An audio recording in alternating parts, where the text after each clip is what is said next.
बैलगाडीच्या शर्यतीच्या ठिकाणी अनेक ठिकाणी कार्यकर्त्यांनी सदाभाऊ खोत यांच्या नावाचा भावी खासदार असा उल्लेख केलेला आहे, काय सांगाल तुम्ही?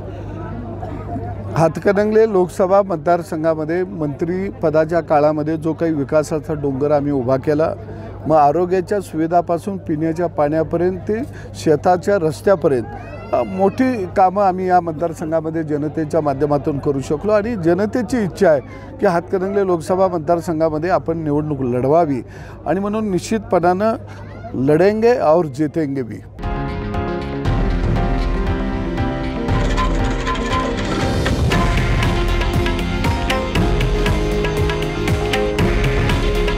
हे आहे देशातील नंबर 1 न्यूज नेटवर्क आणि आपण पाहत आहात TV9 मराठी।